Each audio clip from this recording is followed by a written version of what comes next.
Hello, it's a Monday night. It's me, Deborah Hanlon. I meant to grab some paper because I like to doodle. My area here feels a little messy. So it's Monday night. Where are you guys? Give you a few minutes to come on, both on Facebook and on YouTube. Hello, Tyler. How are you? Just when you're joining in, let me know you're here and let me know where you're tuning in from, especially if this is your first time.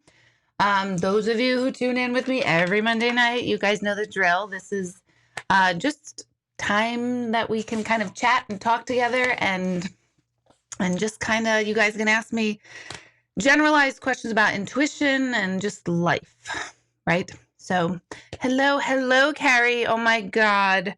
Carrie's calling me the snake lady. Pretty much every day. I would say 5 times a week. Let's say 4, just to cover myself. 4 to 5 times a week.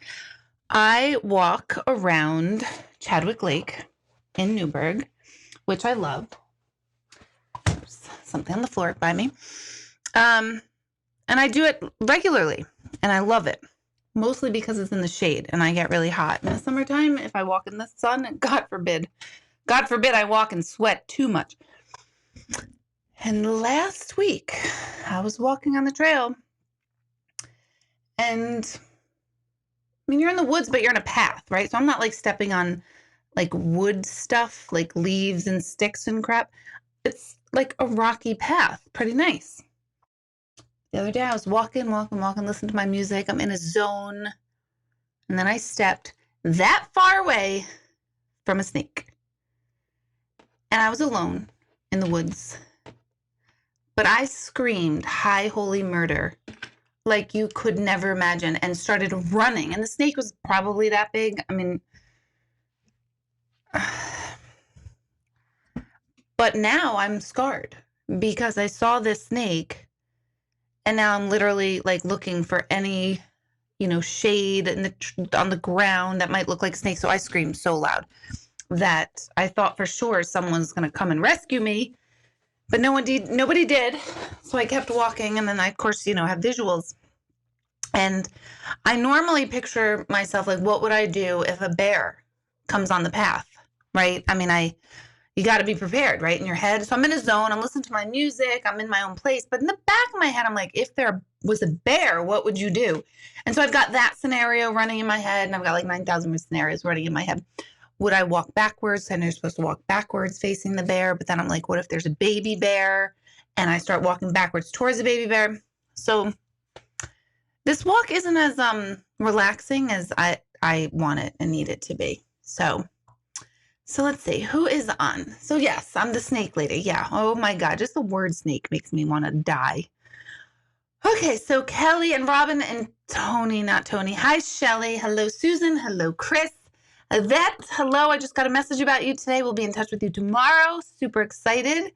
Sharon, hello. Diane, Jill, hello. You were hoping for this tonight. I love to hear that. I still find it amazing that you guys find this entertaining. So as long as you do, I'll be here. Hey, Sue and Donna, hello. Happy Monday to you too. Debbie, hello. And now you are all responding. It's a snake. Oh my God. Wait, Chris, when I saw the snake and I calmed down from the snake and my heart rate went down from seeing it, I thought of it's a snake, slimy snake or whatever that guy, and started to laugh so hard. So have you guys seen that? If not, I have to post it on Facebook, or maybe Chris will post it to my Facebook. It's some idiot, an idiot. One of these stupid videos that Chris sent to me one time, and every once in a while I come across it in my news feed or something, and it makes me laugh so hard. So I don't know, the guy is just ridiculous, but it's funny as hell. I don't know. It's slapstick stupid humor, and I usually don't like that, but it's hilarious. So maybe we can post it if you remind me. You find them in your backyard near the wood pile and oh my God, just the thought of it. Yvette, actually, your husband had the best prank ever. He caught her. I saw this on Facebook. He put a rubber snake on the back of her car and then asked her to go get something from the car. And then their camera from the house caught it on film. I watched your video about like 6 times, Yvette, because I just thought that was so funny. It's not funny because if that were me, I would have dropped dead of a heart attack. And let the record show that, Greg, if you even think about doing that and I die, that's premeditated murder, because I'm telling you right now, I will die. I will die 1,000 deaths, and I'm getting like itchy and skeevy just thinking about this possibility right now. But that was really funny to see you go through it, that. But if I go through it, I'm gonna die. So yeah. Hello, Donna. Oh, good, you got my package today. I'm so glad. She's got her Deborah lip gloss. Hello, Phyllis. Good to see you on here. Hello, Mikhail. I say it wrong every week. I hate myself. Janae, hello. Kaylee, hello. Shelly is saying hi to Greg. You have many and they hang out in my hay shed. Okay. Greg from upstairs. Hello. Let's not talk about snakes anymore. I really feel like they're crawling on me. Anyway, or bears. Melissa's saying she's deathly afraid of. So am I. Me too. If someone did like a fear class, like I led a fear workshop many years ago, and we culminated the fear workshop in jumping out of an airplane, right? A parachute jump. And I, at the time, well, slightly before this time, I hated to fly in an airplane. I don't know why the camera's doing that, but it is. So whatever. I hated to fly, and I'd have like major panic attacks on airplanes. And of course, my father lives out west, so I was on an airplane a lot if I wanted to see him. And long story short, I realized, okay, it's mind over matter. I understand the concept of fear. I got it because I had to remain calm on an airplane. I was pregnant with my youngest, Christopher, and I had Ben, who was 2, almost 2, and Jack, who was almost 4. And I had to keep calm because I had my kids there, and I couldn't let them see me having like a panic attack on the plane. And that's what made me realize, oh my gosh, like I was able to contain my fear with my mind. So I worked on that for a long time, created a workshop around it, and we all jumped out of an airplane. And it was phenomenal, absolutely phenomenal. However, if someone were to lead a workshop and it would culminate in like touching or holding a snake, I wouldn't do it. I don't really care. I'll jump out of an airplane without a parachute before I do that. So I'm just saying. So what's by my feet? It's funny. Before I picked up the fact I had toilet paper by my feet, actually, because doesn't everybody have toilet paper in their at-home sort of studios situation? Yeah, that's what I have by my feet. That's from when I was crying a couple weeks ago, mentioning the center. I had toilet paper, and I clearly never brought it back to the bathroom. Good thing we don't really use the bathroom down here. I'd rather fly on a plane than have a spider or snake on me. Absolutely. Oh my God. Oh God. You don't want to see the snakes you saw down here in the wake. Oh my God. That really was funny. And then I saw the other one, the 867-5309. That one. Is that the song? 5309? If Sharon's on here, she knows the lyrics. I guess everybody knows those lyrics. But I thought that was hilarious too. So I'm enjoying your posts, by the way. They make me laugh. So what's up with all of you guys? What sort of questions do you have for me? Last week, I thought we had some pretty good ones. I think it was Carol that was posting some really good questions. Somebody was. And I like that. I like having questions. But as you think of those generalized questions, not personal, intuitive ones yet or tonight. But last night, a lot of you were on my coaching call. Let's talk about that for a few minutes. And hello, Donna. I was like so thrilled. We had 106 people sign up, and we would have had more, but Zoom can only take 100 people. And a lot of people told me they couldn't make it live. So I was like, we'll be all right. And 75 showed up for the Zoom call. So that was exciting. For those of you who didn't make the call or didn't get all the information about it, it's now on my website. I'm pretty sure it's up there for all the details on it, or you can email the office. Michelle will be out Wednesday and Thursday, or Thursday and Friday. Now I'm forgetting. Thursday and Friday. She will be out Thursday and Friday. So if you don't hear from the office, that's why. But I announced my program, And I'll explain it a little bit here tonight, but you can look more up online or email the office if you want more information. But it's 7 different ways to do coaching with me. It's all based on the chakras. So there are 7 paths, just like the 7 chakras, starting at the root and going all the way up to the crown chakra. And starting at the root, each chakra, each path will build upon the chakras and paths before it. So if someone signs up for, say, heart chakra, everything that comes with the root, sacral, solar plexus, and heart come with that program. So there's all 7 different packages and way to do it. I am setting this up to be a 3-month coaching time frame.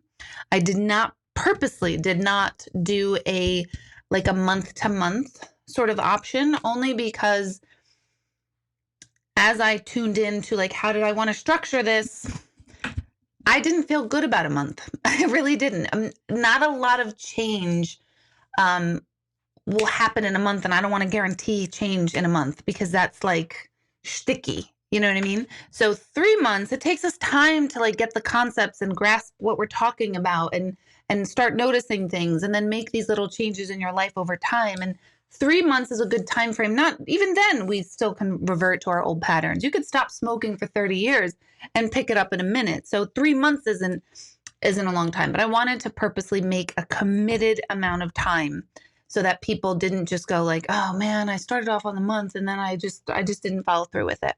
So as a coach, I know I work best with accountability. That when I'm held accountable to my actions or if I say something, I'm going to back myself up with it. I modeled it in that way. So that's coming out.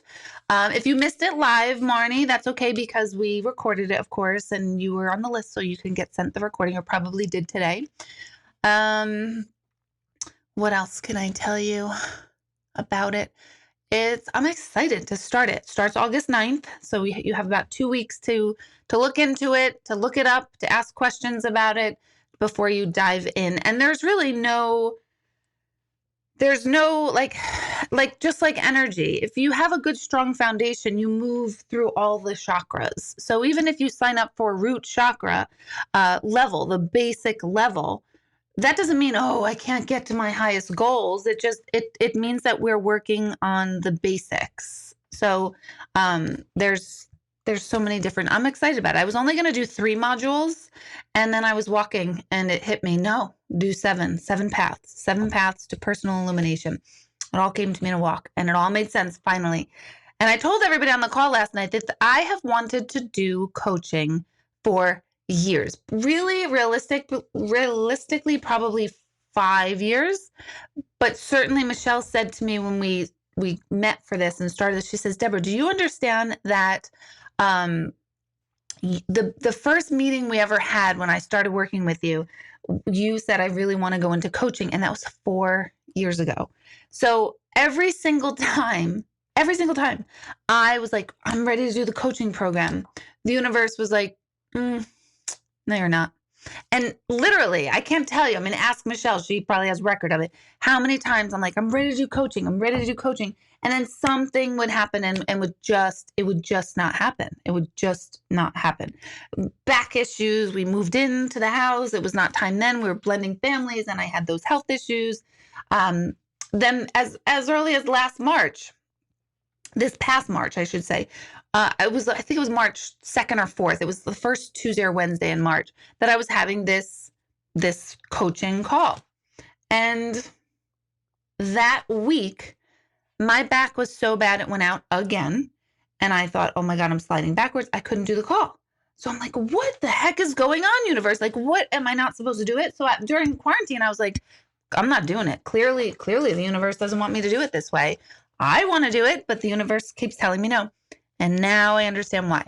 Because of quarantine and this whole state of the world, I have a different perspective on what I needed for my life. Forget about just coaching, and what we all are needing. And now it makes sense that now is the time. So it starts August 9th.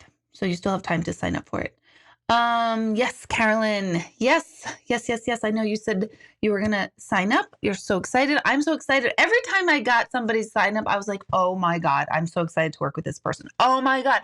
Oh my God. So and so sign up. Like so excited all day long. So, and I was pulled in like 8,000 directions today. I had a plan. This is what I was getting done. And I kept getting pulled in one direction or another, like for dumb reasons. So, you're going to hear from me on Wednesday. All of you who signed up already, you'll hear from me on Wednesday. Is the coaching live like Zoom? So it's set times. Yes, they're all going to be on Zoom, and they will be set times that you'll know ahead of time. In fact, you just reminded me I did not get that paper to Michelle today. Thank you for reminding me. But if you can't make it, they're all recorded, so you'll be sent that, and everything is going to happen through a Facebook interface, like portal, a Facebook private group. So if you're in on the coaching, we're all in the same like community, because I really do, without the center, I have to still create that sense of community, because to me, that's the magic. That is the additional magic of self-development and growth, is finding people that you're not going to work with. You're not family. You're not even friends, and you're hanging out. You are so bonded with the people in the tribe. That's what I've seen over the last 13 years with the center. And I don't want that going away at all. So we're going to do what we can in this time of quarantine. So it'll all be on Zoom. They're all recorded. There'll be set times for different programs. So yes, thank you. That's a good question. Sadly, thank God for COVID is the only reason. See? Isn't that amazing?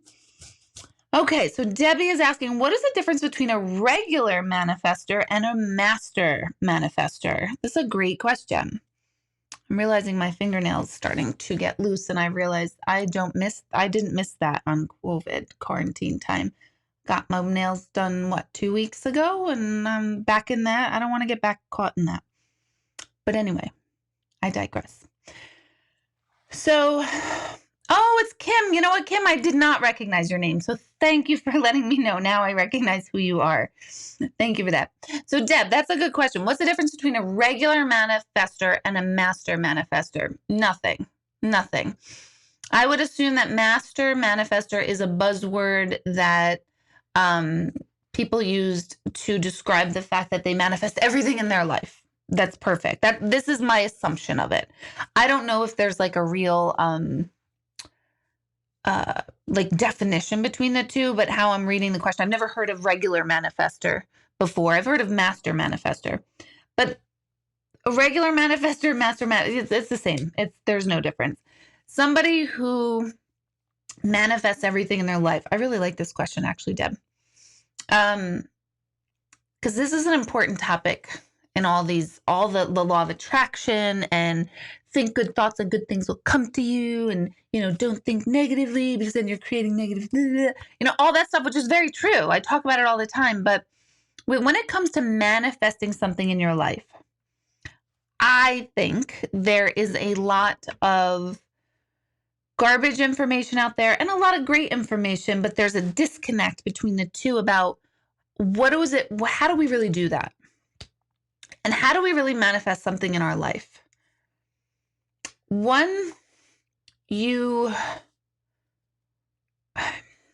It's not one like the first step, so don't interpret my words as like the first step is.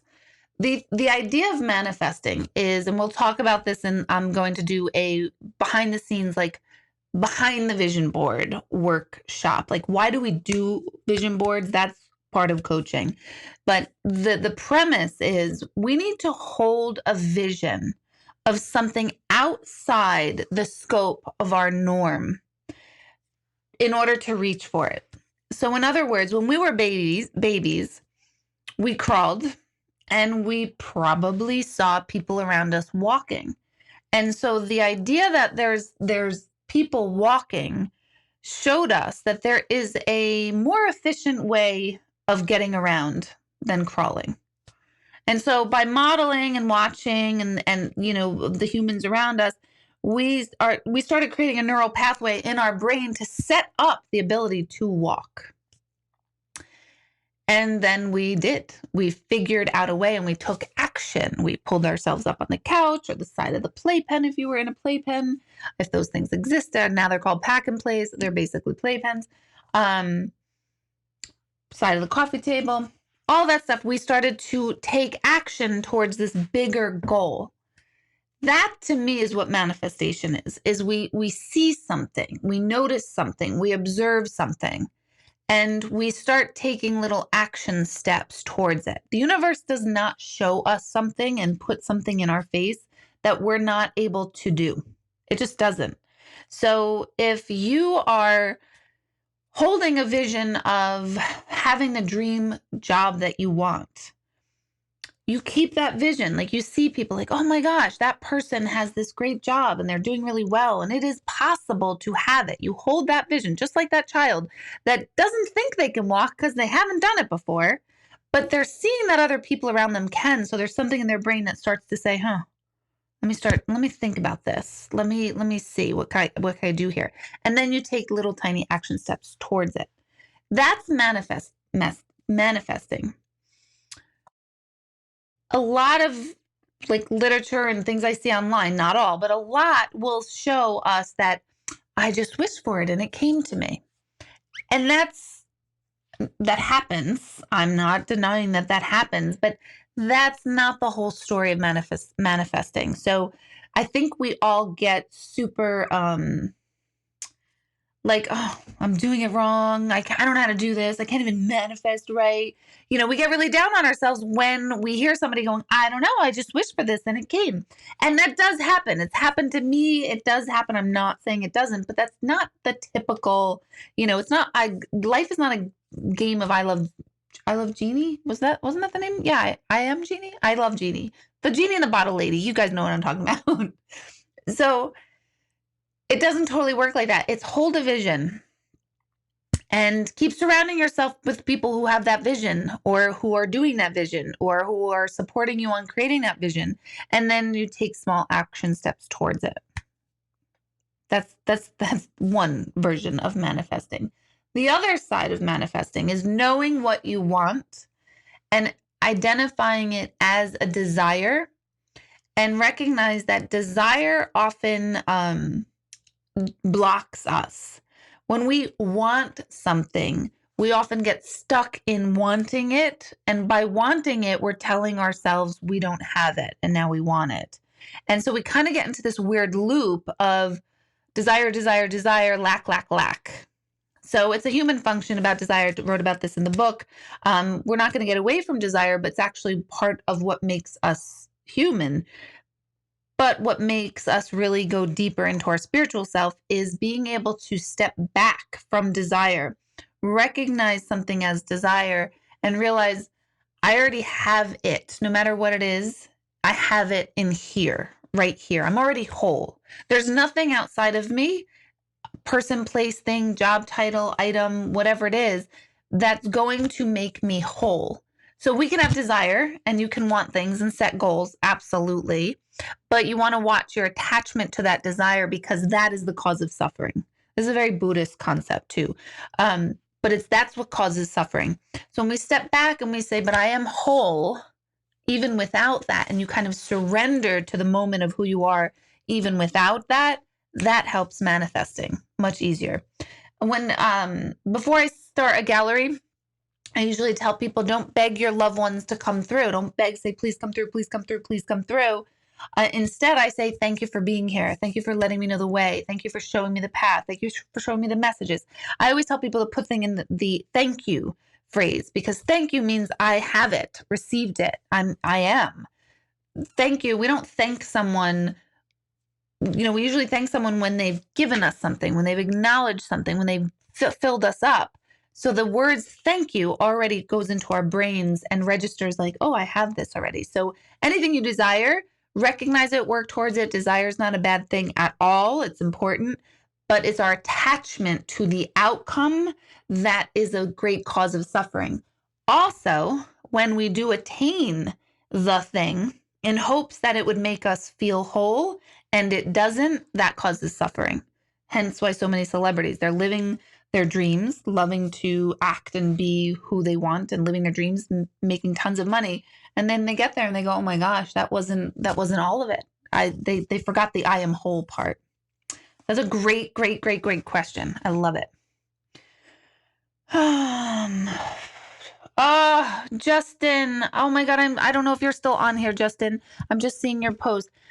Justin, my heart is literally breaking for you. When I read your post just an hour ago, I want to throw up. I feel like, and you have been so generous on Facebook with all of your friends sharing this play by play, moment by moment for months and months of your father's illness and decline and going into Brooklyn and getting into a great hospital. I mean, on and on and on and on. And he was brought to Maimonides Hospital. It said that's where I was born. And I was like, oh, I'm sending him so much love. I'm sending so much love. And then Justin announced tonight that his father, after this really long story, and I know a lot of you can relate to it, where it was like up and down and dad's doing great and dad's not doing great. I mean, he would say, dad's doing this, dad. And I'm like, yay, dad. I was calling your dad. And I'm like, oh my God, send love and energy. And he passed today. And I am literally heartbroken for you and your family. And you are so generous in including us that I feel like I know him and your family and you. So please know that I know we don't know each other. Justin came to a gallery, I don't know how many months ago. Well, pre-COVID, obviously. I don't know. It was one of those synergistic things. His partner came through loud and clear. And I don't know. It's just Justin's one of those people. So please know my heart is like totally breaking for all of you. And I don't say this flippantly because it's not even about your dad as far as like being worried right now, but he's got the good spot. Remember that right now you have all the suffering, you and all your family and your whole family, all your siblings, everybody. So we are all thinking of you. And I'm just heartbroken. Oh, good. And I'm glad you're on here tonight. I really am so glad. I hope you're still on here to hear all that. But if not, it's meant to be. Phyllis, my Facebook page is listed under Intuitive Medium Deborah Hanlon. So if you can't find it, just go to my website, deborahhanlon.com. And then there's the Facebook link right there that will take you there. Okay. And Amanda, do you ever start getting messages when you're doing these videos, like picking up on people who are interacting? If you do, how do you filter it out? That's a great question. Thank you. Very, very, very, very rarely do I, because I thankfully have a switch where my focus is. So when I'm in mediumship mode, it's like I'm focused on the back of my brain. And I haven't read anything, I'm sure it's out there. I haven't read anything where they've studied mediums and they see what part of the brain lights up. I totally should read up on that. But I feel like all my information's like back here. So like it's almost like I focus my eyes in the back of my brain, which sounds really weird. Don't take that literally. It's not like I'm rolling my head and my eyes in my head and looking into the back of my brain. But I kind of focus here, and that's when I can pick up on the information from the other side. So when I'm here, I'm reading messages and I'm really here. I'm very present. But mediumship is like a different area. But every once in a while, something will sneak through, like come through. I call it breaking my firewall. And I don't know. I probably mostly don't share it only because I know it's like floodgates. The minute I say one person is coming through, then everyone asks. And that's not what I wanted this night to be about. So that's why I don't do it very often. Also, mediumship is very draining. I know that sounds like, oh, woe is me, I'm so hot and sweaty. And it's even more draining than I realized. COVID, quarantine has shown me being around and with human being people is extraordinarily draining to me. And I never really, really knew that until quarantine work, because now my energy is so here and present, and because I truly, truly, truly want to keep giving, giving, giving, giving, giving. But I also know it's like an empty well and it's never, ever, ever enough for people. So there's this whole dynamic that happens with me in person that has been boundaried up for me during COVID and all this stuff. So it's so much better for me to have not that much human interaction, which makes me sound like an animal. But I think you guys know what I mean. I'm also not like a social person anyway. Like I never had like 8,000 friends growing up, and I was never the girl at a party. Like I wanted to be, but I'm not.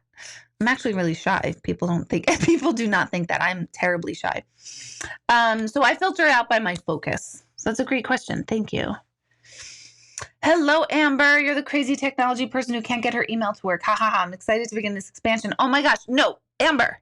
Can I tell you, poor Michelle. God bless you, Michelle. Michelle always listens to this event on Tuesday mornings.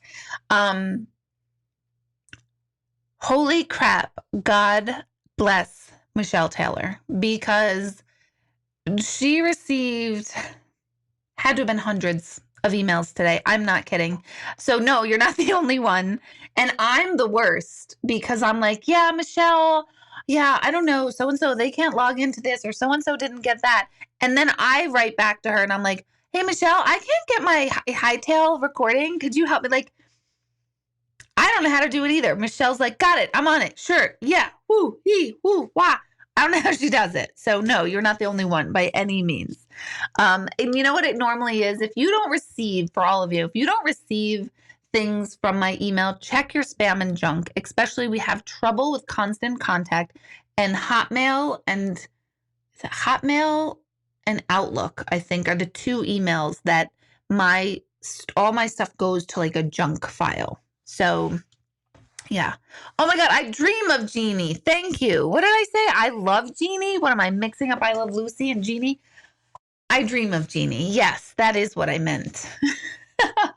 And you are still here. Good, Justin. Thank you. Oh, look at you guys. See? So sorry for your loss, Justin. I just love people. See, this is a perfect example. People are good. Mostly people are good on the planet. Let's keep reminding each other.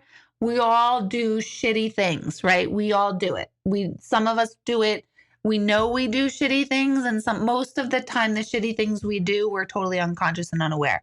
So the next time someone like stands in front of you in the food store and they're like blocking the aisle and you're just trying to get bread. I'm not saying this just happened to me 2 days ago or anything, but I was trying to get bread and this woman was standing there and I was like, I don't own the food store. It's not my aisle. I just am somebody where I'm like, boom, boom, boom. I got to get this. I got to get this. I'm a guided missile, but I'm like, Deb, dial back, because she's choosing her bread. She has every right to choose her bread. And then choosing bread became like a 4-minute thing. And then I'm like, mother of God, it's bread. It's bread. Get it. It's got high fiber, low fiber, white, some bullshit stuff in it, some not. I don't know. Get it and go. So, we're all shitty, as my saying is like, I was good. I was cool. I was calm. I consider myself a nice human being. I really do. But then there's a moment where the switch goes off in our heads and I'm not right. She's not wrong. I mean, yeah, you might say, well, she probably should have gotten out of your way. Maybe she didn't know I was there because something was going on in her head about bread. I don't know what's going on. I should have asked her. I should have been like, I'm an observer of human behavior and I'm just curious what the is taking you so long to choose your bread. I could have said that. I didn't. I tried to dial myself back, but I'm somebody that I get triggered quick, especially when I have to wait. Ooh, I don't like waiting. So my point is that we are all jerks sometimes, and that doesn't mean we're bad. It just means we're either triggered or unconscious or having a bad day. And that's the way of the human spirit, but we're really all good at heart. Most of us. I mean, there's a few outliers of sociopaths on the planet. I don't know why they get a lot of attention. Once we stop paying the advertisers for all of our news feeds, that's when change will happen. I'm not going to get into it, but once we tell Coca-Cola and Pepsi and all these drug companies, like, listen, I'm not going to buy your crap until you tell the media to put on good stuff, no change is going to happen. But as soon as we do get together and we say, hey, power of the dollar. Let's use it. We'll have power, but that's whatever. Okay. Breaking my firewall. Yeah, people break through my firewall, and I'm like, occipital lobe is in the back of the brain. But I'm wondering if that is, I knew that only because my son wants to be a chiropractor, and he was studying A&P the other day, and he was going over the occipital lobe, and he's trying to study. This is my occipital lobe. So he said to me last night, Mom, could you massage my occipital lobe? And I was like, that was a clever way of getting me to do that for you, because I was like, I know what that is now. Thanks. Let's see. Trinity, thank you. I recently lost my dad. Ugh, I'm so sorry.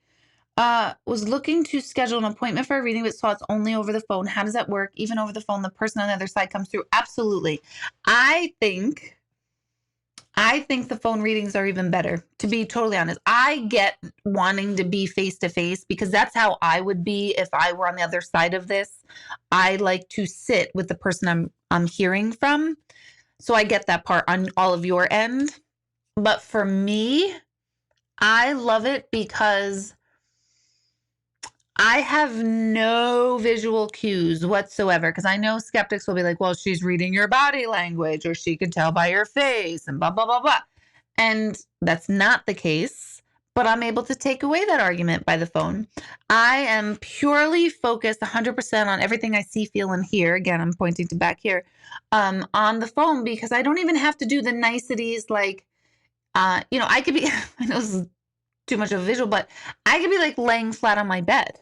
And I have done a few that way, which is also why I like quarantine. That's a new word. Quarantine. Because I was having back issues when this whole thing started. And my back has been amazing, thank you, God, because I'm not sitting in my chair all day in an upright position, which is not good for my back. So I'm more comfortable. And then I feel like that just makes it flow. So energy is energy. And I hear your voice and I start plugging in. So as soon as I hear your voice, that's when I start plugging in. I don't need to hear your voice. I could do it through the computer. I used to many, many years ago, kind of in practice mode. I'm talking like 19, 18 years ago. I used to do it through the computer. But I don't do it that way anymore. Thank goodness. But I totally get it. I know one person this week was a little upset saying, I don't want to do a phone reading. And I totally get it. I really, really do. Some people are saying, why aren't you doing them by Zoom? And I'll be completely frank and honest. I do not want to have to feel like I need to put makeup on and get myself together. And then I have to be in a position. And what if I'm upright and my back starts bothering me? Then I can't get more comfortable. So truly, the reason why I'm only doing them phone way is for my own personal comfort. So I know it sounds selfish, but I've never had more energy ever. Since I started doing readings 20 years ago, I have never had, or 19 years ago, I've never had so much energy and the ability to do it, and the boundary and the calm with it. So on my end, it's better, which I think translates into better sessions. But I totally get it if people don't want to do it that way. Michelle is Wonder Woman, Amber. She really, really, really is. Talk about manifesting. Manifested her. I manifested her. Our story is cool. Do I have a suggestion for which coaching class to take? I'm looking at your website and can't decide. What do you mean, which class? Like which level, which path? It'll have to be what resonates, if that's what you mean. See, Michelle's awesome, everybody is saying. Okay, Noreen, good question. If someone has several close calls before finally passing, is there significance to that?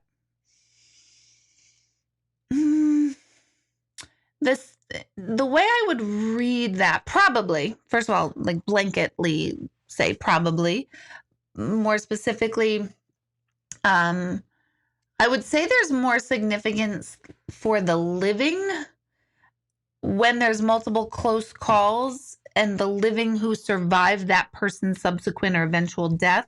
I think there's significance to them. More so, well, maybe not, but to the person who passed. And what I mean is, when it's our time to go, we're going to go. That's just what's going to happen. It's just, we're not going to get away from that. That it's when it's our time, it's our time. Like Justin, your dad, it was his day today. And no matter what happened, even if he was playing tennis with you on the court yesterday, today would have been his day to pass. So the universe will sort of conspire, co-create the method of how we pass. So we can change how we pass, but we can't change the when. So the significance of a final passing and having several close calls, hard to say. I would have to, individually speak to that person, to each individual person who's been in that circumstance. But I really think these multiple close calls is more for the living of like a wow, just a wow moment, not a teaching like I told you so or this was going to happen, not like that. I hope that makes sense. I don't even know if I answered that clear enough. Are phone appointments available right now? Yes, they are. Well, yes and no. Right this second, no, but soon towards, where are we? Oh, we are at the end of July. Huh. Wow. So soon, because at the end of every month, we open the calendar for the following month. And I did just give Michelle the dates over the weekend for August openings. So yes, appointments for August aren't available online right now, but they will be soon. So the best way to be notified of when my calendar opens is by joining my mailing list through my website. So that's deborahhanlon.com. There's a link there, a little icon that says join my mailing list. You join that, then usually a day before she opens the calendar, she will send out an email to my mailing list only. That does not go on social media. It just goes to my mailing list. So then you'll be notified. Now, here's the thing. If you see that, oh, she's opening up the calendar at 2:00 on Tuesday, which is totally hypothetical, she arranges when she's opening it. I just give her the dates. And it's a big job. The minute the minute she opens a calendar, we get a flood of like 50 phone calls. I don't think it's working. I tried. I signed up and I can't pay and I was kicked off. All this type of stuff. Michelle handles all of those calls. But they book within 5 minutes. So you have to be online. Refresh the page. Make sure you're newly on my page. Refresh it. And then just don't be too picky. I've heard Michelle tell people this. Don't be too picky, like looking through your calendar. Oh, she has Thursday this day open, and then go to your calendar, which I know is really hard. Have your calendar available in front of you so you can see real quick, because as soon as you go to check, it's gone.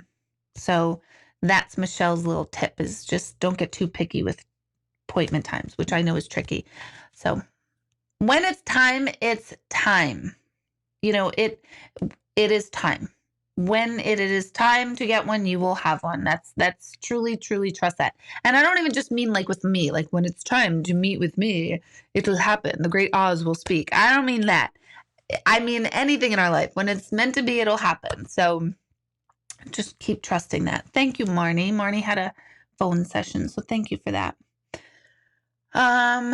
Carolyn, yes, I want to do all the chakras. Will miss one if I choose a less expensive. Will I miss one if I choose a less expensive one?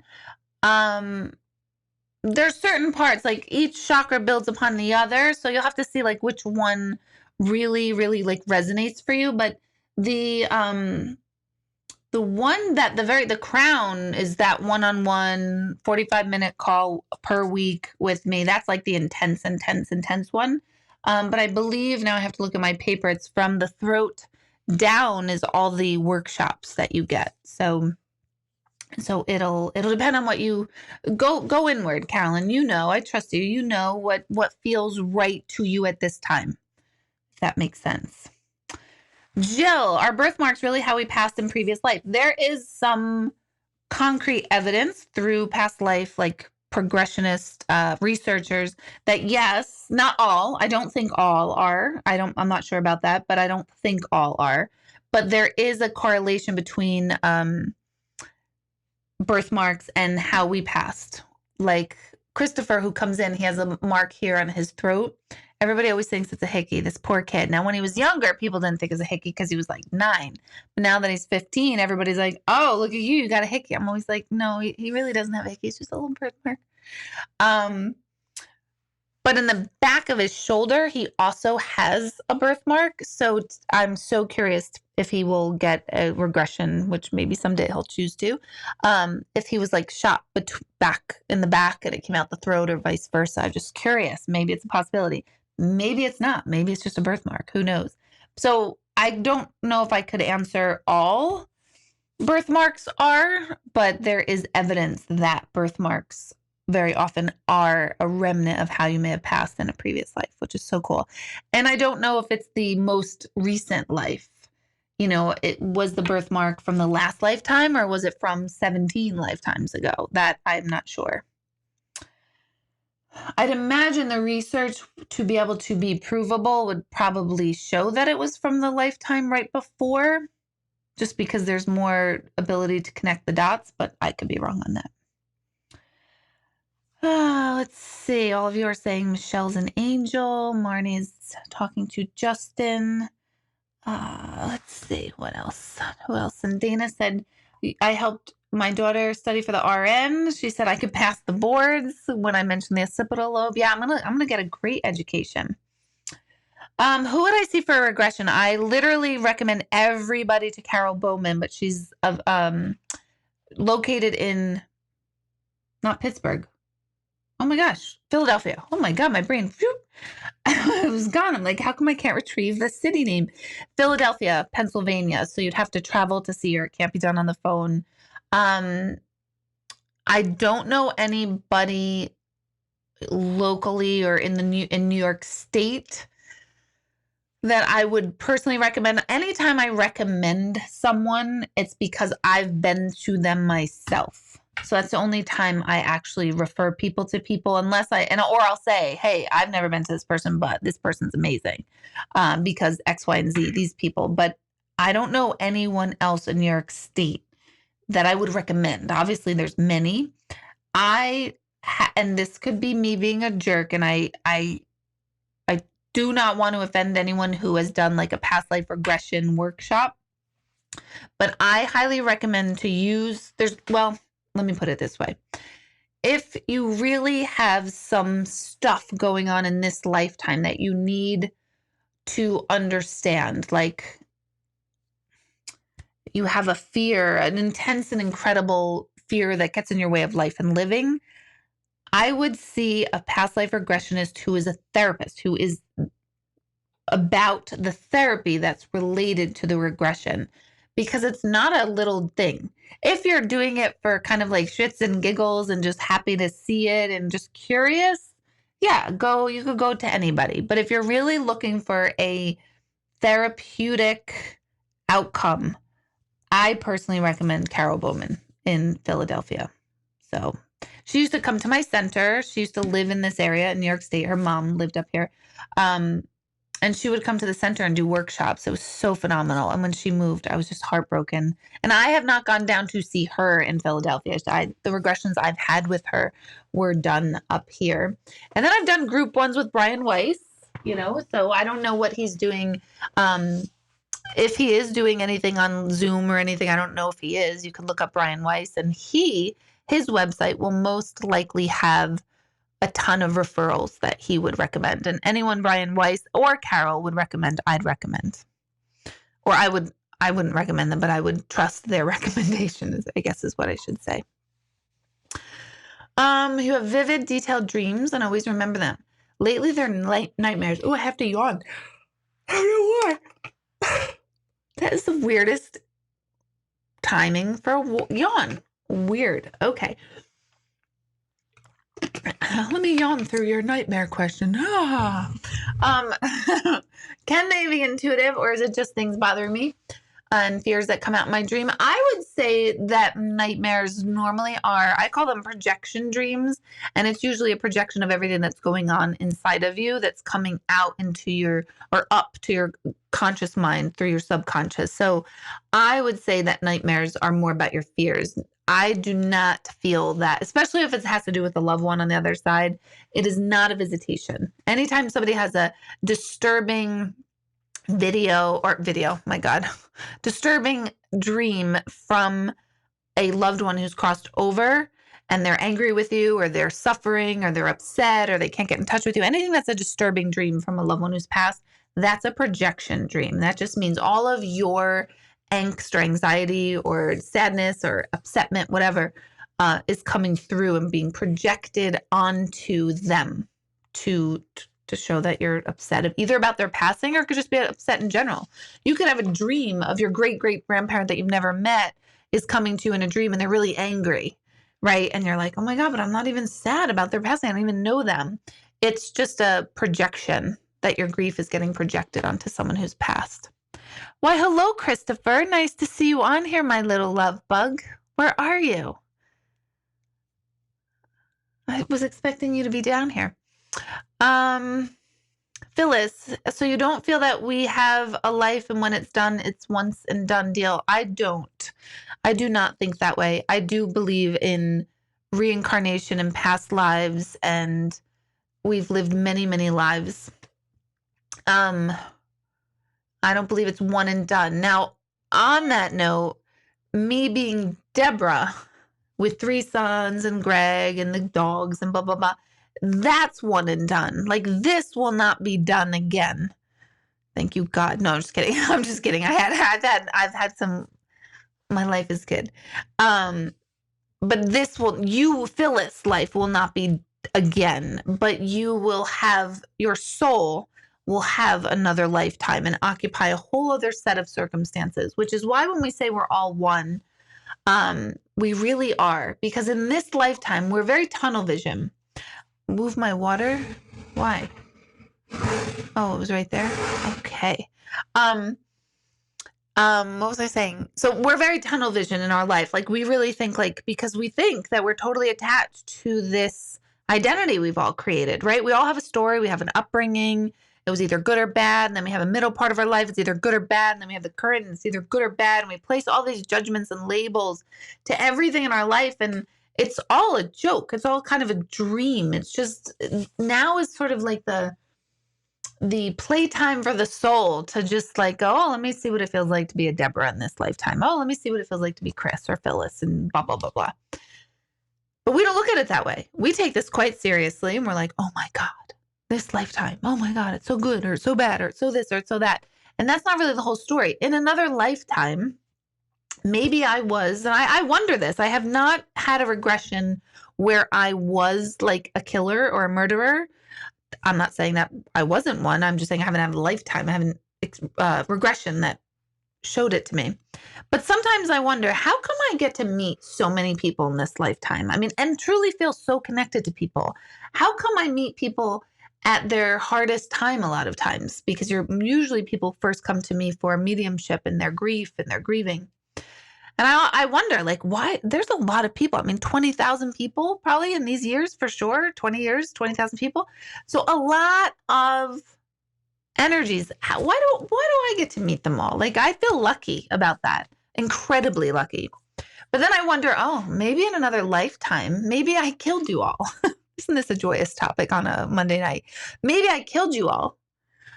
And now I have to kind of come here in some sort of level of serving and giving back to you, because maybe I did something terrible to you in another lifetime before, and this is my time to hopefully make up for your soul. Maybe that's what happened.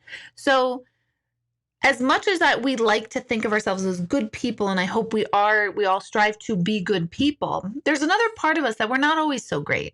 And maybe there's another lifetime where we were really, really bad. If that is the case, and this is how I try to live my life, I'm not always perfect. I can't judge someone who has made less attractive choices in their life. I can't judge. I can't throw and spew venom at a murderer, which I know sounds absolutely out of my mind. I can have a human opinion about it. I can say, like, oh my God, like, what a psycho, or what an animal, or oh my God. I'm not diminishing that action by any means. But at the level of the soul, there's something in me that says, I'm just so grateful that I didn't choose that path this lifetime, because maybe I did in another lifetime. And it's very humbling to me. It's very humbling to think that way. So does that make sense? I hope that makes sense. And I'm intrigued by this because we live in a very judgmental consciousness. We do. And people are not aware. No, I'm not judgmental. I'm like one of the most spiritual people ever. And no, we are making judgments all day long, assumptions about people, about places, about things all day long that may not be accurate. And that's being judgmental. So it might not be with malintent that like we're purposely looking at someone or something and putting a negative spin on it. But all day long, we are making reference point judgments based on our very tiny one lifetime, this current lifetime, limited experiences that are just our experiences, not the whole picture. I'm fascinated by that. I wrote about this in my book too. So in the beginning chapters, this is talked about in my book a bit. So I find it fascinating because then it's like, oh my gosh, let's not judge. Like, let me not recognize that my observations are my observations through a lens that is very, very, very small, known as Deborah. And that lens is so small that I can't see this clearly, especially when it's in my one-to-one life, my personal life. I get human and I get very tunnel vision like everybody else. I do believe what I am good at is being able to feel things from people beyond the scope of my lens. Not all of it.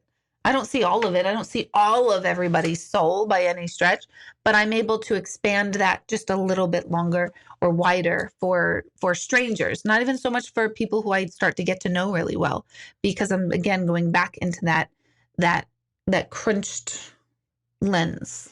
Does that make sense? I hope that makes sense, but if not, let me know.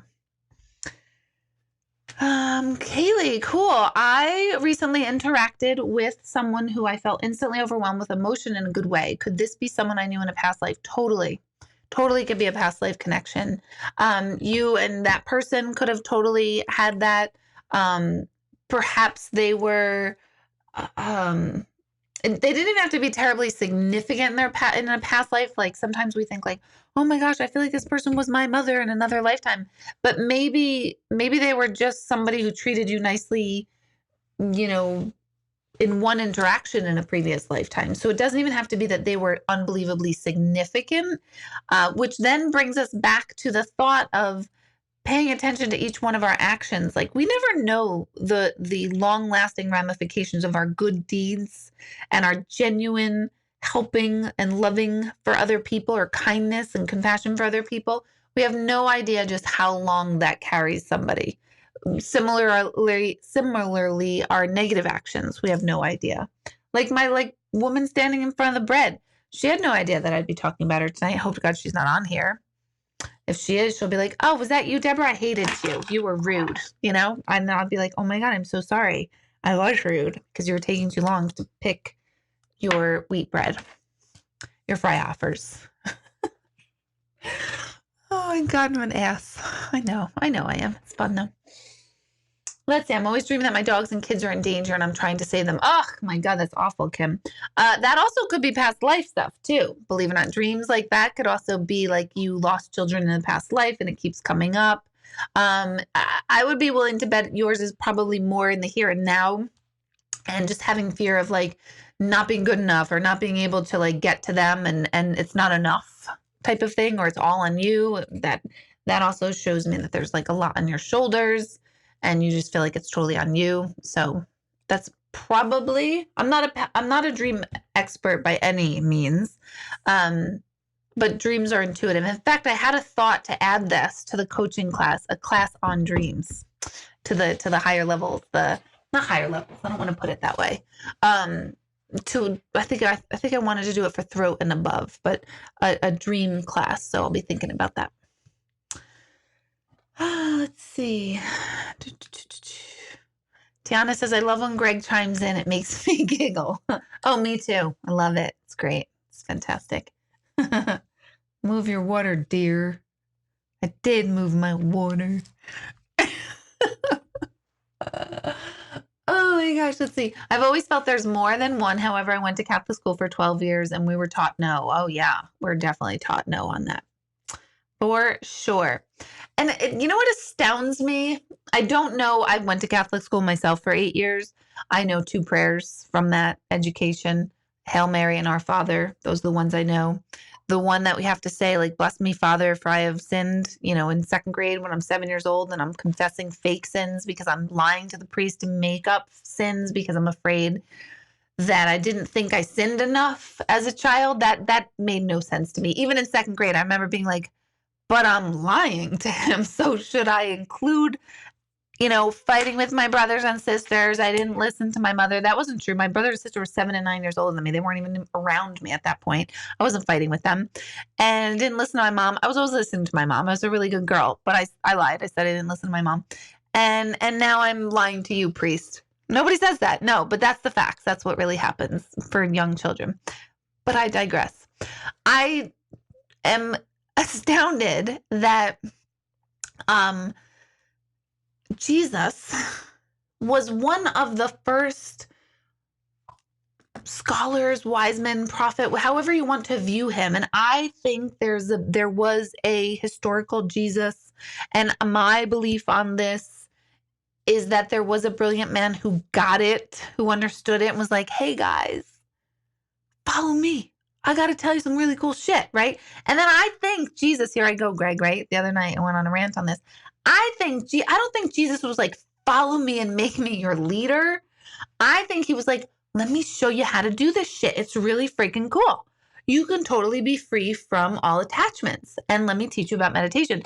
And then everyone followed him and then like made him a savior. And I think he's just like, no, stop. Like, listen, guys, I like my wine. I like to party with the ladies. I like all that fun stuff too. I'm just saying that there's a cool part of life. That's my view of Jesus. But he was one of the first to talk about having an afterlife, rising after we're dead. So to me, he's like the ultimate medium. He knew that this life was not the end. And he talked about it. And it's one of the biggest pieces to his message. And then the Catholic Church says, yeah, no afterlife in that regard. You don't live many times. No, nope. And you're not even going to get to heaven unless you follow this guy. And if you follow him, then you're going to get in. But anyone who didn't, to the man that preaches love and compassion for all and being connected to all, but all of a sudden, membership to his club means you've got to follow him. Otherwise, you're not getting into eternal bliss. That is so fucked up to me. That doesn't make any sense to me. How it's taught. I think parts of the Catholic religion are really beautiful, but I think the story's a little weird. I know I could offend people on that, and I'm not intending to be offensive. I swear to God. See? I swear to God, you're not supposed to do that as a Catholic either. I swear to the universe that I'm just perplexed by the story. I'm perplexed. And I love the guy. Christ consciousness. I think he's like, oh my God, I would date Jesus if I could. I'm sorry, Greg. I have a crush on Jesus. Think he's a really cool guy. Love the hair, dude. Sandals, not so much. But all right, whatever. It's the times. I think he was cool. I think he's like going, oh my God, these idiots down here. I didn't mean follow me like on Facebook. I meant like, let me show you how to do this. You can go live your life. That's my personal philosophy on Jesus. Some of you are like, click, goodbye. No, probably not. Not my people. Not my followers. My followers. I'm the female Jesus, bitches. There we go. Not. Let's be clear. Don't follow me. Although I like mine too. Let's move on. I sometimes have a dream that both my parents are still alive. Is this because I can't let go? My dad has been gone almost 10 years and my mom's 6. No, I don't think that's because you can't let go. I think partially it's they're showing up. I think that's just natural. I think your subconscious mind is bringing messages for you, bringing things up from your subconscious. So no, I don't think it's because you can't let go. And the letting go, which I'm glad you phrased it that way, especially because we're all often taught we got to let things go. We got to let it go. Whether it's let someone's passing go or let someone's injustice go or let someone's betrayal go. And that's all fine and good. And we should. And our buddy Jesus kind of taught us all how to do that. And then we followed him and we made a whole religion on him and then chastised other people for not following him. It makes no sense to me. But letting things go is really is really the acknowledgement of what things are. And that's been helping me on something that I sometimes can't let go of. But I realized, okay, I don't have to let it go, because if something someone did to me bothers me, it hurts me, it makes me really sad and or angry. But when I go, okay, but this is what happened, and this is what it is, and this is what it was, and this is where we are because of it, that totally helps me. I'm like, okay, that I can accept or surrender to. So I like that you use the word can't let go, because it's a big human folly, in my opinion. The concept of having to let things go. Because if we can't let something go, we can't let it go. So when people go, let it go, it's like, I can't. That's why I'm talking to you. This is why I'm upset. So I don't need someone to tell me to let something go, because if I could, I would, but I can't. So I hate when people say, let it go. Let it go, Deb. No. And my yoga teacher says, anything I've had to let go of has claw marks on it. And I love that one too. Like, I held on so tightly, it's got claw marks. Yeah, don't forget to give me thumbs up, you guys, if you don't mind. Don't mind helping me with my thumbs up algorithm. I don't know what it does. It makes me look nice. I don't know. But if you don't mind doing it, that'd be great. I have dreams of falling. Do people dream of how they died in previous life? I think I read that dreaming of falling is one of the top dreams that people have. I, as a kid, used to have a recurring dream. Oh God, it probably stopped around 15, 16, somewhere in there.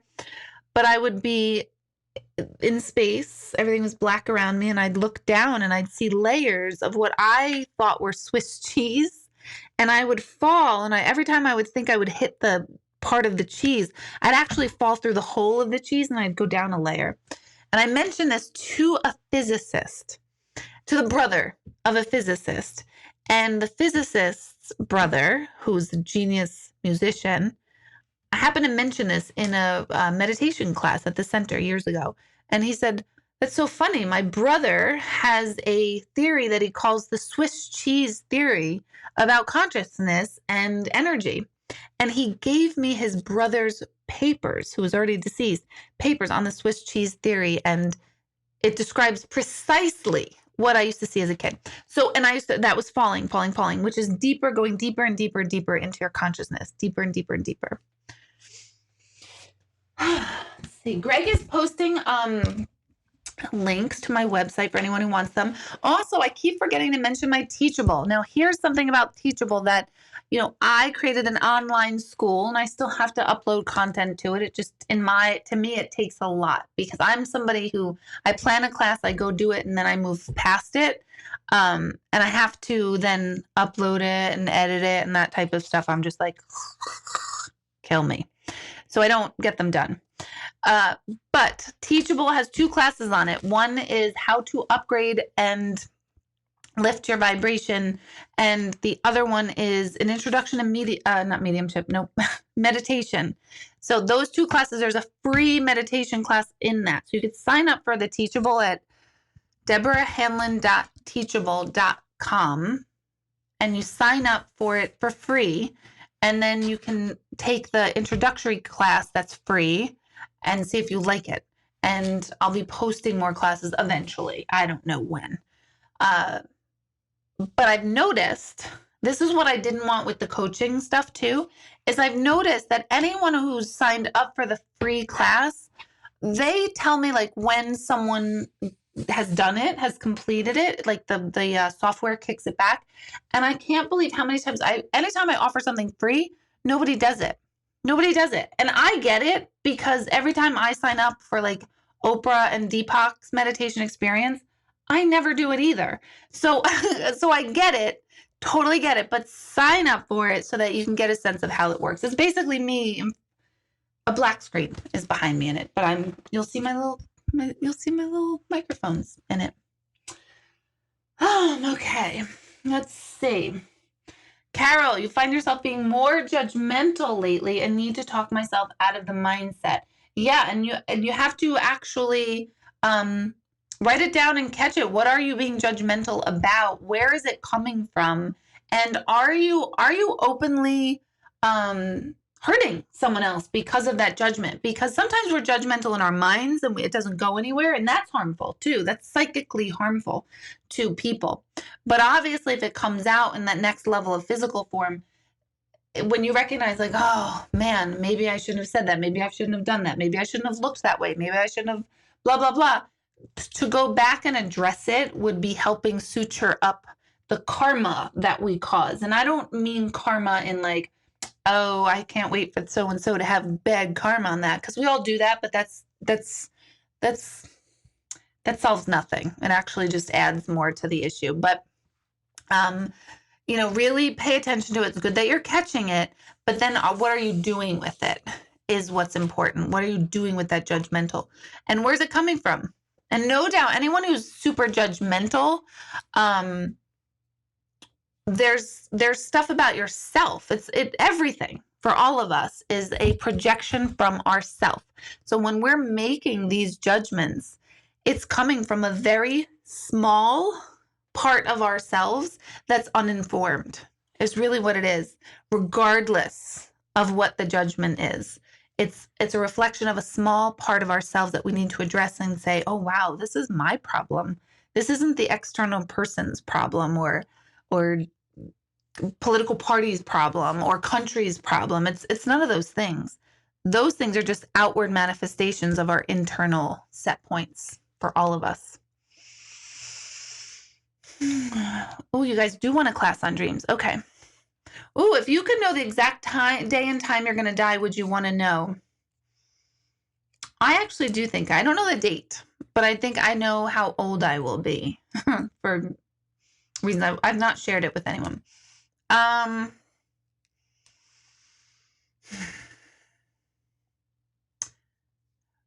think I would want to know for myself, yes, for sure, but I would not want to know for anyone else unless theirs came after mine. But I think that's being too picky, right? To be too choosy.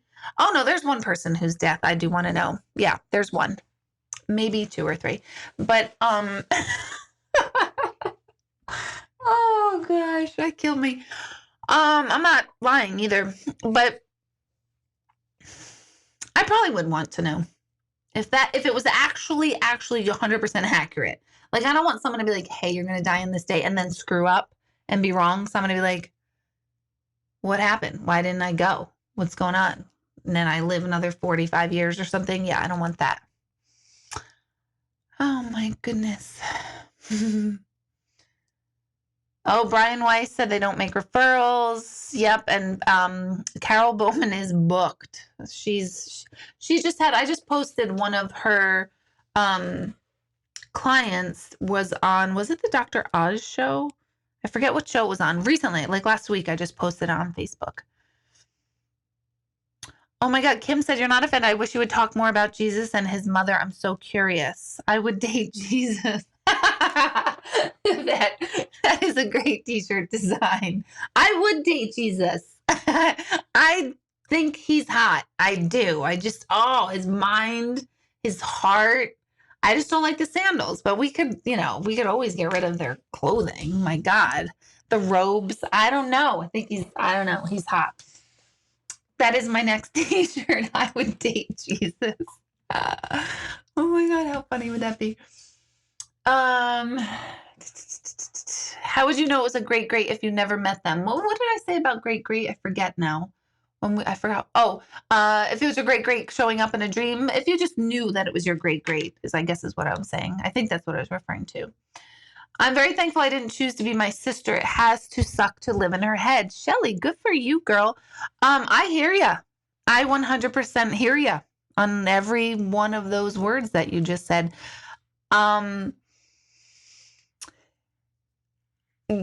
So let me back up though. Yes, I'm glad I did not choose to be a murderer in this lifetime. And yet that in and of itself is a judgment coming from me. Again, if you really want to come from a pure space of consciousness and a pure space of awareness and being, which people like Jesus can do, all the time. The Buddha could do, Siddhartha. I'm not sure I'm aspiring to a Jesus level of consciousness in this lifetime. I think I'm going to be real honest with myself. I want to keep learning and evolving and growing, and I want to be a better human being and be deeper into connection and help others. But I don't think I'm going to get to the level of being perfectly pure. But just recognize that even your statement, and I feel the exact same way, as you know, is still a judgment too, because there's still a side of your sister. Your sister has her side, and her side is valid to her, regardless of how much harm she has done to you or others. That is obvious and blatant. It's still a judgment of her, and we'd have to come from her vantage point to understand where they're coming from. And in this lifetime, I don't want to know where they're coming from. Hello, Maria. Hello. I'm glad you're here. Eileen said, Irish people let nothing go. We take grudges to the grave. Yeah, imagine being an Irish Taurus. Oof. That's me, ladies and gentlemen. I just got here, but since you were talking dreams, I have a recurring dream about a special friend, always on the highway, lost trying to get him, heartbroken we get there, destroyed being apart. So a road will symbolize your path in life, typically. There's so much about that particular dream. I really will do a dream workshop. I just have to think about how I would structure that and how many people and how that would come to be. But I think that would be fun. So you guys are making me realize that that is something that we need to do. Oh yeah, my t-shirts. Don't forget Teesprings. I have a link. I have 2 shirts out. One is My Brain is an Asshole, Think Better Thoughts. And the other one says it is what it is until it isn't. So yeah, there's t-shirts and those grocery bags and sweatshirts. Honestly, I swear I really love the sweatshirt. I bought 2. And I didn't like the quality of one, so I took that off my store online. It's called Spiritually Speaking at teespring.com. And I didn't like the quality, so I took it off. But the quality that's there, it's called premium, which I hate words like premium. I don't know. I don't like that word. But that's what it's called. I swear I actually like it's soft and it fits perfectly. I like sweatshirts a little big, so it fits perfectly. And I really, really I keep saying to Greg, I can't believe how much I love this. I can't believe how much I love this. Literally love the quality of that. So that's all on teespring.com. Oh, Denise, I've been trapped in a cloud of negative energy for a while and can't shake it off and feel like I'm paying for being a bad person in a previous life, even though I try to be a good person in this life. Eileen, who's on here, we joke that we say that, man, she must have killed the Pope in another lifetime for all that she's endured in this lifetime. We could laugh about this right now, or I'm like, you dropped some bombs on our orphanages. You did something bad to get the lot that you had in your life. And I know she's laughing right now. But we want to get away from the mindset of I'm paying for other lifetimes, because once we say to ourselves that awareness of I'm paying for this from another lifetime, then we feel trapped and not able to ever climb out of it, even in this lifetime. But our goal in every lifetime is to understand our lesson or experience that we're going through in this lifetime and see, is this a good feeling? Is this taking me towards love in this lifetime? Or is this taking me towards fear or hate in this lifetime? And that totally sounds like this is taking you to fear and hate. So then we can tweak it. Your job in this lifetime is to tweak it so that you don't have to do it over again in another lifetime to upgrade it. Sometimes we talk about getting it right, like that Galileo song by the Indigo Girls. How many lifetimes am I going to get it right? Or some sort of lyric like that. And that's not totally accurate, because it's no such thing as getting it right. There's no such thing as getting it wrong. It's what feels best to you. Does that make sense? Sometimes, as a student, I would feel horrified if I got less than a 90 on a test or a project or something. I would feel horrified. I'd be like, oh my God, got less than a 90. But I had very good friends that were like, yes, I got a 70. I'm so happy. And neither one is better.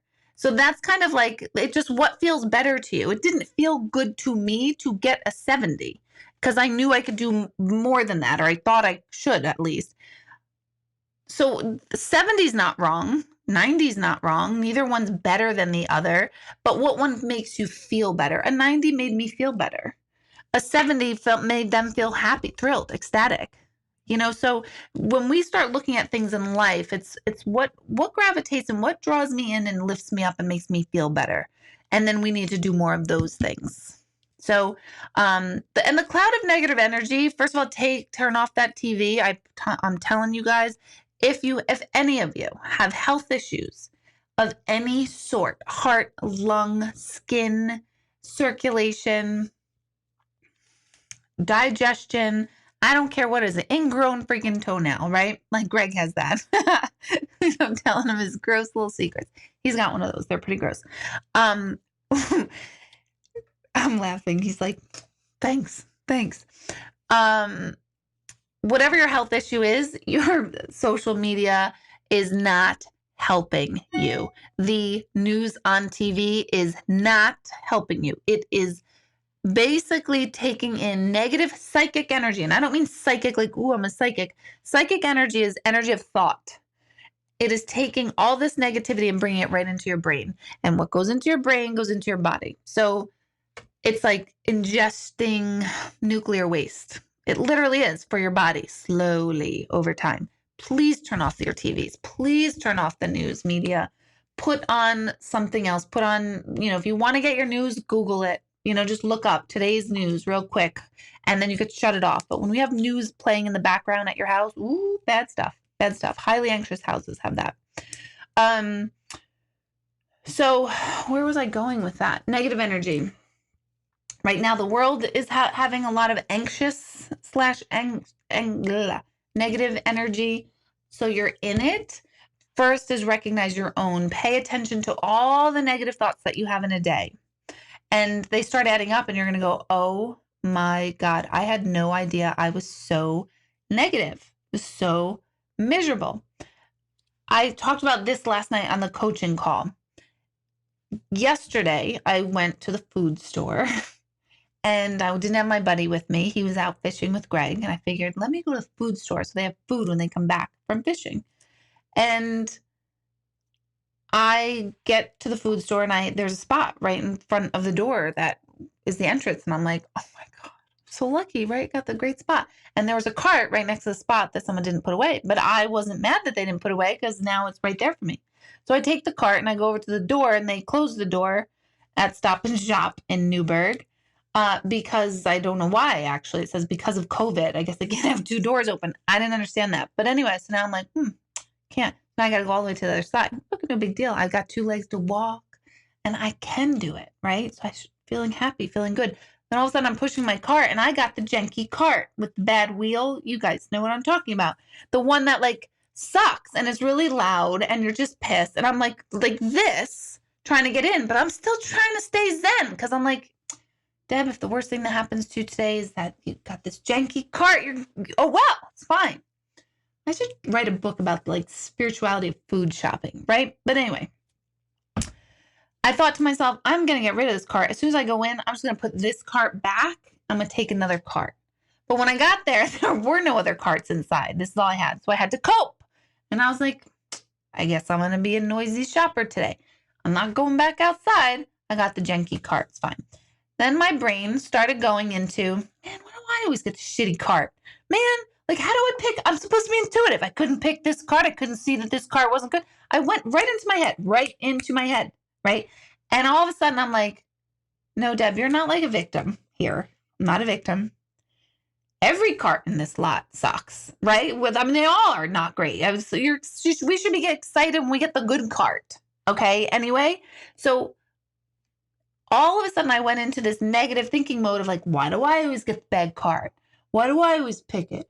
Man, like that person. And then as I paid attention in the food store, because I was really intrigued at my own thought process that went right to negativity and a little bit like, whoa, it's me. I got a shitty cart. And I'm looking at everybody. I'm like, oh man, she's got a really bad cart. She is coping. And I just started to pay attention. I realized, oh my God, all these carts are pretty crappy. So my point is that we have these negative thoughts often, even the most positive people. And I really do think an extraordinarily optimistic person, that I know. Am I positive? I don't really know.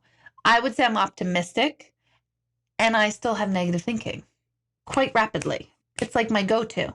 So we have to intercept it. We have to stop it. And we have to say, do I need to have this thought right now? Is this thought right now helping me right now? 9 times out of 10, the answer is no. And then we get to come from a conscious decision to choose a better thought in that moment. And that's all that Jesus was trying to tell us. He set up a whole kingdom around him. And he's just like up there, probably like smoking weed or something. Probably like, oh, these idiots, these imbeciles. Now they're killing people for me. I'm so pissed. Why do they kill people? I was trying to like save people. The lepers, did they not hear the leper story? I went over to the lepers. This is pre-doctor age. We don't have doctors. We've got leeches at our best medicine right now, 2,000 years ago. I went and helped the lepers. I touched the lepers. Nobody's touching anyone today with COVID, right? We're 2,000 years into this. No one's going over and like, let me heal the COVID patients. But Jesus did. And then now they're killing in his name. Makes no freaking idea. No idea. Let's see. Oh, you guys would buy an I would date Jesus t-shirt. Oh my God. Oh my God. You guys are laughing at my sandals. Hilarious. Okay, Marnie. Recurring dreams are the challenge. They don't quit. They drive me nuts. I'd be the rose between Jesus's thorns. Oh my gosh, isn't that Greg? Do you concur? Because I didn't choose to be with Jesus in this lifetime. Clearly, we came in and we chose each other. We chose this. Remember, we all chose our life. Greg, you chose me on a spiritual level. Don't forget that. And I'm the rose in your crown. Oh boy. Let's see. Yeah, Marnie's saying he didn't want to be deified. No, he was the opposite. He totally didn't want to be deified. And then look what we did. Oh my God. Ooh, Grace, recurring dream about car driving backwards and I can't stop. That's feeling out of control and having no control because the car represents self in all dreams. So when you're going backwards, like you feel like for you too, I would say that you feel like there's a choice you made years ago that you wish you had chosen differently, and had you chosen that differently, everything would have been different in your life.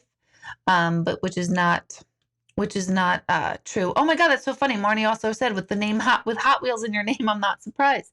Yeah, that's also a racing thing. Well done, Marnie. Let's see. Car dreams are horrific. That does make sense. Good. I'd cringe even if I got 99 on a test. Oh, I love it, Denise. That's hilarious. Let's see. You got rid of cable. Good. In June. I'm telling you, I used to feel anxious a lot. And I still have my bouts of anxiety where there's too much going on. It's like, oh my God, I got to dial back. But I used to have so much anxiety when my children were first born, and the news was constantly on in my house, and I stopped no TV on in that house. Please, please, please, because even our commercials are messed up. You know, have you ever had any symptom of any issue ever? If you have, you're probably dying, but if you take this medicine, you'll be better, except you'll be, you know, I don't know, you'll be shitting liquid out for centuries. You know what I mean? Like, it's like, no, thank you. I don't want that. My God. I'll never forget there was some sort of weight loss drug in late 1990s, early 2000s, and it said it may cause an oily discharge. I'll never forget this commercial. I don't know what it was for. Clearly it didn't work, but I remember the oily discharge disclaimer, and I thought, if anyone is taking that, knowing full well there may be some sort of oily discharge that you can't control, I am so sad for you, because I don't care what's going on in my life. If oily discharge comes with it, I don't want any part of that drug. I don't. if they said you will lose 50 pounds tomorrow, all right, 50 pounds tomorrow, I might accept a little oily discharge, but I'll never forget that one. So I always think oily discharge every time I hear those drug disclaimers, which now all of you now will also think oily discharge. And I apologize for that. Oh my God. Carol is laughing about the cart because you've all been there. I've always get the shitty carts and pick the longest lines. Never fails. Me too. Me too. And there was a friendly guy checking me out, but I heard him talking to the woman in front of me, and I'm like, okay, dude, you can talk and ring up the shit at the same time. And I'm thinking this in my head. I'm a positive person. I'm somebody who wants to, I love people, right? But get out of my way. Don't slow me down.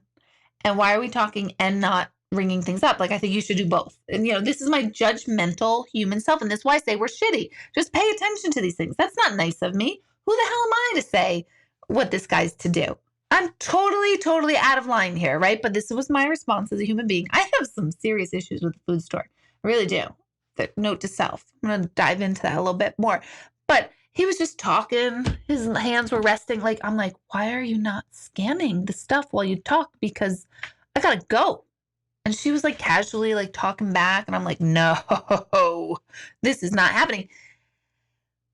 And so I get the longest line, or I get the person that's taking forever. And then he was like the nicest guy. I love all the people. Honestly, all the checkouters, the cashiers at Stop and Shop in Newburgh, I'm sending you a big shout out because I swear to God, you're all the greatest. You're so great.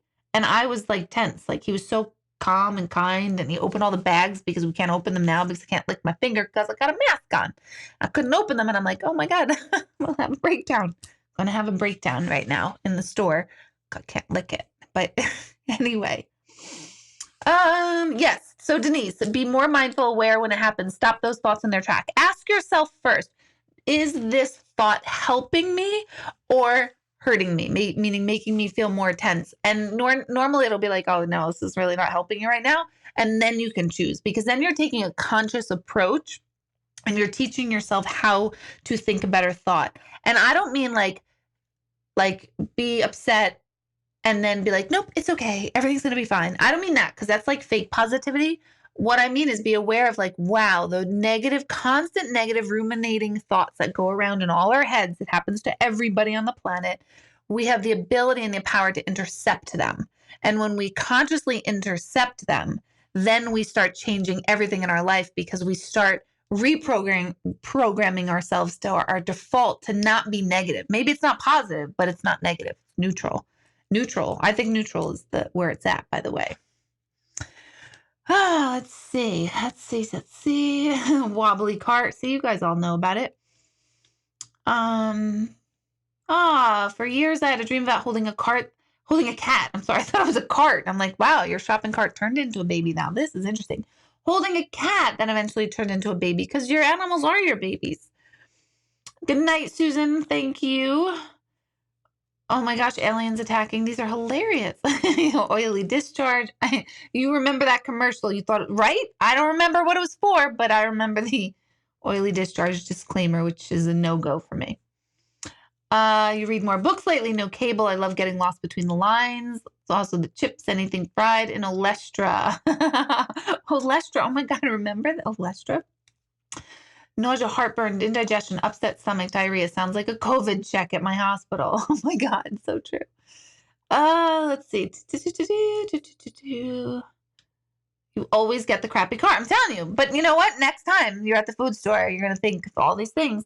And you're going to be like, no, it's that all the carts are crappy. And nobody really talks about this, right? Like, because we've got bigger stuff to deal with. But the crappy cart is anxiety producing and angering, and then it makes us really like stressed out over a simple task. So yeah. Oh my goodness, this is fun. I always tell myself, what if it was my parents or son? I would not want someone treating them mean online. So I do many deep breaths with a fucking mask on. Yes, exactly. It's so true. Right. My sons do ice cream and they tell me about people who are being rude to them. And Mama Bear's like, what? I'm sorry, what? They said what to you? Because like, I know you're 19 and you're more than capable and it's not the end of the world. But I'm like, what do you mean they were pissed with their sprinkles? Like, It's just sprinkles. But yet, if I'm at the ice cream stand, I'm like, could you put a little more sprinkles on this? Not enough. So it's all perspective. Everything in life is perspective, and we just have one tiny glimpse of it. If I see a relative behaving in a way that I believe could be spiritually negative, do I keep that to myself or let it go? That's a tricky one. Hard to say. If it's impacting you, affecting you directly, I would say to address it in a way that feels right. Keeping it to yourself and letting it go are kind of the same. So I think this would be like a case by case basis. And we also have to remember that no one is ever going to think about, no one's ever going to think in the same exact way we are. So something might be spiritually negative and you don't align yourself to it, but that still doesn't make them wrong for their perspective. So again, this is that part like where we say, take any political debate, any human debate. I'm not going to talk about what ones, but take any of them and see that to you, certain beliefs might seem absurd and ridiculous, but to someone else, your views are absurd and ridiculous. And the whole problem with debate and varying perspective, the problem with it is that no one ever stops to say, wow, that is so different from my perspective. How, not like what happened to you to have that perspective, because that sounds like you're initiating an argument, but you can say, like, where did you arrive at that? Like, what made you think and feel that way? Because if someone believes that all people should have guns on them, and I don't care either way. I'm using this as an example. I don't have a strong gun view. I mean, whatever. If someone believes someone should be able to have a gun on them at all times, and if I was a pacifist, and I don't like guns as far as me shooting one, because I'm afraid that I'll just start shooting everybody just because I'll be like OCD and compulsive. You know what I mean? I feel like I'll just be like, oh my God, I'm so sorry. I totally didn't mean to do that. So I don't like guns. Greg has taken me to this shooting range twice in my life, had pretty much of a panic attack both times. But anyway, I digress. So I don't like guns. I certainly don't like them for me to hold. But if someone is like adamant, nope, I want my gun on me, I might think, oh, that's a little much. I don't like that. But if I asked, wow, what is it about the gun that makes you feel better? If you listen to their story, it might be, well, I was held up one time and I was beaten badly in this hold up, and now my gun makes me feel safe. Then that would make so much sense to me. I'd be like, yeah, if that happened to me too, I'd probably want a gun too on me. So we very seldom ask somebody why they believe and think in a certain way that they do. We instantly jump. And we really need to start asking more, because I have a hunch that most of the time, certainly not all the time, but most of the time when you hear their perspective of why they arrived at that, you probably can't argue it with them. You probably would say, like, oh, I see your point on that. I haven't had that on me, but I see how, because you had that happen, that you arrived at that. So I think that's a helpful thing on Facebook, especially when people are spewing their views. Genuinely ask, what made you come to that conclusion? But it's hard, because even that question on Facebook will sound like you're being aggressive. So be careful. But remember that nobody asks that part. Let's see. Oh my God, the mention of the cart reminds me of your trip to IKEA. No flashback trip to the IKEA. That's right. Greg, you said, do not ever take the cart that looks the best. It's a trick. I did not know that you had this hidden way of viewing the carts, because I do take the cart that looks like it's the best. And now all this time you've held this secret from me. I'm shocked. But that I'm going to investigate. I'm going to pick the shitty looking cart and maybe it'll be great. But you never shared that with me, that you don't fall for the trap. I fall for the trap every time, Greg. Greg says I can only hold an unloaded gun. No, I feel like I'm going to have like compulsive attack and be like, what am I not supposed? I'm not supposed to do this. And then like shoot everybody. I don't know. I'm not saying I'm even thinking of murder. I'm just saying that I think I would be like impulsive. Like, you know, when you're not supposed to do something and you do it anyway, you know, that kind of thing. I'm afraid of that. Plus I'll have to share my gun story another night because it is getting late. Oh my God, Jen said you're a gun analogy synchronicity. I was at the range yesterday, loved it, but you bring it up makes my gut feel like I'm in the right place now. Listening to you, universe winking at me. So cool. I love it. And I thought that I would be that woman that was like, I love the power of a gun. Holy crap, right? So I thought when we went to the range the first time, I was like, get me the gun. I'm going to go shoot the little target. This is going to be great. That is not what happened. I almost passed out. He put a big one in my arm. I don't know, big thing. And then he was like, just be careful of the kickback because it might get in your eye. And I was like, now I'm scared my eye is going to come out. And then some man shot some really loud gun, like a couple bays down. I don't know what we call these things, lanes down. And I went into a full sweat and I was like, take it from me. Take it from me. I went limp and I almost passed out. I'm not kidding. Did not like it, but I don't know. Oh my God. I can only hold and unload it. I don't even like the feeling of the weight of that gun in my hand. But I tell you what, if someone comes to my house inappropriately or someone's going to hurt my kids, I'll use a gun. I'll use whatever it takes. I'll use a pencil and I will be all ninja about it for sure. All right, you guys, it's been a long night. Oh, you know what, Kim? Let's answer that question. Will you remind me next week of that? Because that's a good question, but it's kind of a long answer. So she's saying, can you explain what is meant by wishing someone would get their karma makes things worse? It's a really good question. I'm going to start having cliffhangers in my YouTube nights so that you'll tune in next week. But it's a long one. So